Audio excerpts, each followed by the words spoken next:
Good morning, children. Welcome back to English class. I am Mrs. Rahil Habibi, your English teacher. Children, in the last class we have discussed about our first chapter. We had a detailed study on it and we have discussed about it during live session, right? Today we are going to discuss about its grammar and writing. So please check into page number 9 of our course book. Page number 9, chapter 1, grammar. The first topic we are going to discuss is about phrase and a clause. You might have learned about it in the previous classes, what is a phrase and what is a clause. Here we are going to revise the phrase and clause and we are going to do some exercises. Textual exercises are homework for you. I'll help you with the clause. Yes, what do you mean by a phrase?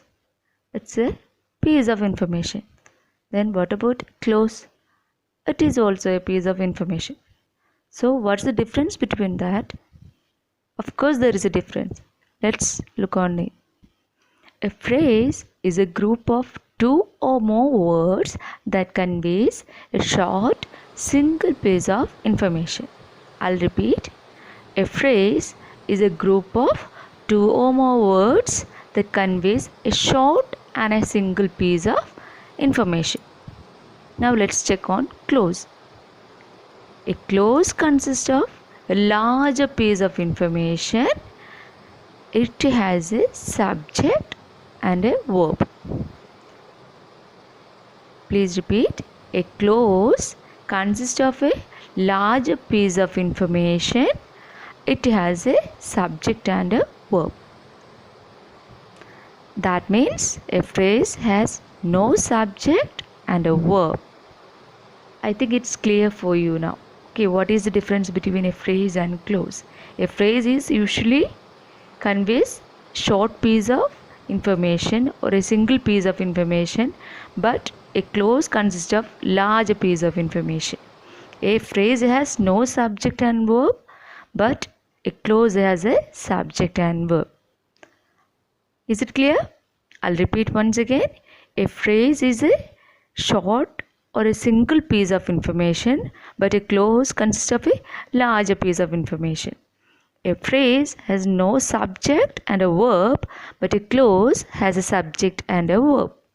Is it clear now? Okay, now let's check into the exercises. Here you have to identify what is a phrase or what is a clause. So one example is already given here. I'll read the first question for you. Bashung Bhutia is a great football player. Bashung Bhutia is a great football player. Here some words, some sentences are marked in red color. Have you noticed that? So the task lies upon you is to identify this colored part. Whether it is a phrase or whether it is a clause, that you have to notify. That's all. It's so easy, no? Okay. Here in this first sentence, a great football player is shown as in red color. Have you noticed it? Here there is no subject and verb, so it is identified as phrase. That is why it's shown as P. Okay? And the rest of the questions lies upon you. You have to identify these colored parts, whether it belongs to phrase or clause. If it belongs to phrase, you have to write P there, and if it belongs to clause, you have to write C there. Okay? Is it clear now? Okay. So from 2 to 6 question, you have to read and identify this colored part, whether they have subject or verb. Then notify your answer in the textbook itself. Those who have the textbook can write it in textbook itself. Those who have in the textbook can write it in notebook and attach there in Google Classroom. Clear now?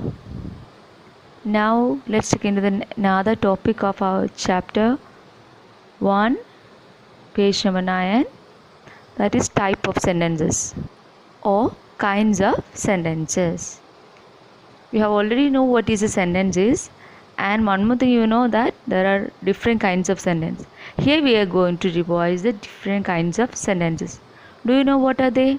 Yes, declarative sentence, interrogative sentence, imperative sentence, exclamatory sentence, and one more is there, that is negative sentence. Okay, shall we revise them once again? Yes. First, declarative, interrogative, imperative, exclamatory, and negative sentences. Now let's look at its differences. Okay, a declarative sentence gives information or makes statements. A declarative sentence gives information or makes statement. So statements and short piece of information comes under declarative sentence. And then what is a interrogative sentence? Yes, an interrogative sentence asks questions. So all type of questions comes under interrogative sentence. It is there with a question mark. Okay, so all type of questions comes under interrogative sentence. And third one, imperative sentence gives instructions or commands. Have you noticed instructions or commands? Open the door, don't talk, etc. All these types of instructions and commands, request, everything comes under imperative sentence. Okay, declarative sentence means normal sentence and statements. Interrogative sentence means questions. Imperative sentence means instructions, commands, requests, etc. Okay, now let's move into the exclamatory sentence. They express strong feelings, surprise, etc. Exclamatory sentence usually ends with exclamatory mark, so you can easily identify. Interrogative sentence ends with question mark, like that. Exclamatory sentence ends with exclamatory mark. And then what is a negative sentence? Yeah, negative sentence is a sentence with the words like no, never, not, none, etc. Such type of words will be there with the negative sentence, so it's easy to identify. Is it clear now? So what all are they? What are the kinds of sentence? Declarative, interrogative, imperative, exclamatory, and negative. Declarative sentence gives information or statements. Interrogative sentence makes questions, and imperative sentence gives instructions and commands. Exclamatory sentence expresses strong feelings, surprise, etc., which ends with exclamatory mark. And negative sentence usually have words like no, never, not, none, etc. Is it clear now? Now let's check into the exercise B. Here you have to rewrite the sentence as directed. Some sentences are given in one or two kinds, and in the bracket another type of sentence is shown. Here you have to rewrite one kind of a sentence into another kind of sentence. So please check question number 1. Please go to the bakery and get a loaf of bread. I'll repeat. Please go to the bakery and get a loaf of bread. Here can you identify which type of sentence it is? Yes, it is an imperative sentence. And in the bracket it is given as interrogative. So that means interrogative sentence means question. So you have to change this imperative sentence into interrogative sentence. So what is the word here? What is the kind of sentence given in bracket here? Interrogative. So you have to change the imperative sentence which is given already into interrogative sentence. So here is the answer is already given. Will you please go to the bakery and get a loaf of bread? Will you please go to the bakery and get a loaf of bread? Here it turns into interrogative. So what all changes I have made here?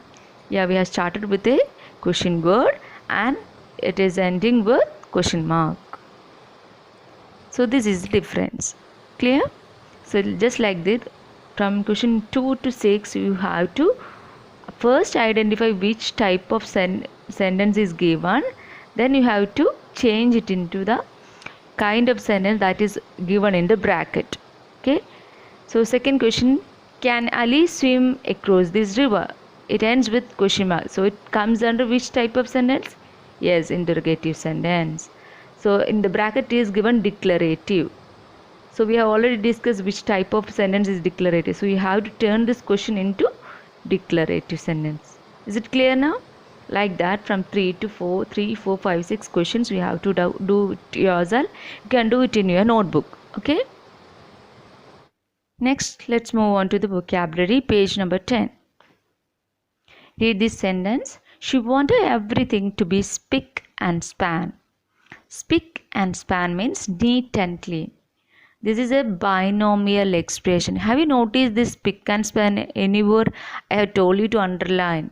So identify where you have found this. It is there in your chapter. So please try to identify where it is.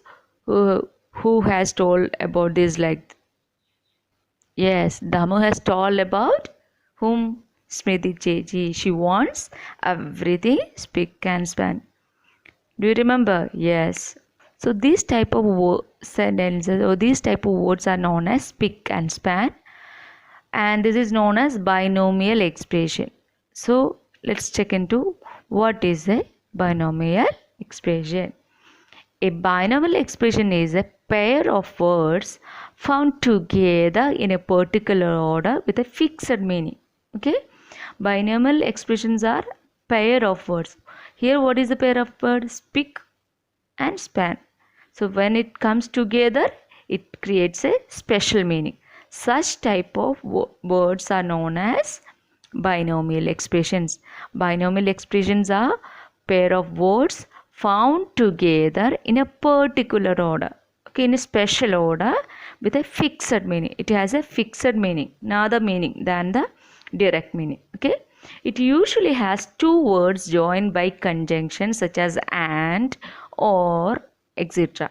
Okay, so all these type of words are usually connected with the conjunctions. You might have already learned about conjunctions like and or. Okay, so here binomial expressions usually connected by or joined by conjunctions like and, or, etc. So here spick and span, in this binomial expression, the word spick and the word span are connected by the conjunction and. So it comes together, spick and span, as a binomial expression, and its meaning is neat and clean. Like there are some of the binomial expressions are given in here. You have to first identify its meaning. You have to find it out yourself. Okay. So I'll read the binomial expressions for you. Loud and clear, safe and sound, rise and shine, spick and span, pros and cons, up and down. Here all the words are connected with the conjunctions and. Okay, so all these words are known as binomial expression. Here some sentences are given, from 1 to 6 sentences are given here. You have to match it with the correct binomial expression. Okay, so first you have to identify the meaning of these binomial expressions which I have read now. Then you have to match it with the correct binomial expression. Is it clear? You should do it as yourself without anyone's help. Try to find out the meaning and match it. Okay, this is also a homework for you. Next we have listening and speaking part are there. All these parts and life skills are there. All these parts are, you can do it by yourself. Okay. Next we move on to page number 12, spelling session. Here some words are given, some confusing words. Okay, just like father and further. There is only slight variations in pronunciation of these words, and its meaning depends on the usage. Okay, such type of words we can identify here. Here the word father refers to a physical distance, meaning is a physical distance, but further refers to an abstract idea of a distance. Further means abstract idea of distance, but father means father, F-A-R-T-H-E, father means a physical distance. So here there is a slight change in pronunciation, but meaning depends on the usage. Such type of some sentences are also given here. A box is given here. You have to complete these sentences with the correct words. In this box, the first sentence is definitely father and further. The second one, desert and desert, altar and altar, and accept and accept, it's and it is. Okay, so you have to identify its meaning and match it with it in the correct sentence. Clear? It's also a general homework for you. Here you should identify the pronunciation. Okay, Identify the pronunciation and identify the meaning, and according to the meaning match it the sentence. Okay, now let's move on to the writing section. Very important section here, page number 13. During live session we have already discussed about email. We have two types of emails are the informal email and formal email. Here in this chapter we are going to discuss about an informal email. Just like informal letter and formal letter, we have informal email and formal email. So in this chapter you have to write an email to a friend on what you want to be when you grow up and how you will make your dream come true. Yeah, it's talking about your living dream. That means your goal in your life. Okay, so you have to write an email to a friend about what is your goal in your life and how you will make your dream come true. Okay, so you have to make a short email on this to your best friend or to your friend. It's an informal email, and here are some points to keep in mind while you are writing an email. What are they? Number one, you should write a short and meaningful subject line. Subject should be short and meaningful.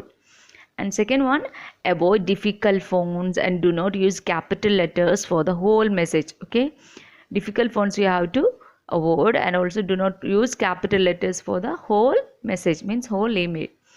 And third one is align it to the left and stick it to the symbol format. Format should be simple and it should be aligned to the left side.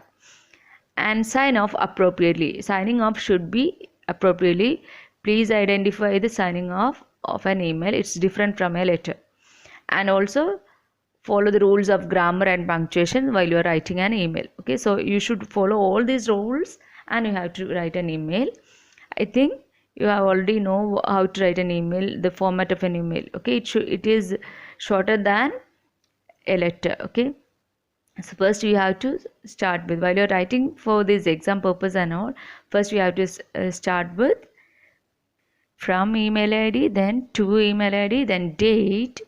First you have to give the title email writing, then from the left side corner you have to write the from email id address at gmail.com at yahoo.com with like that. Okay, there is some format for writing an email.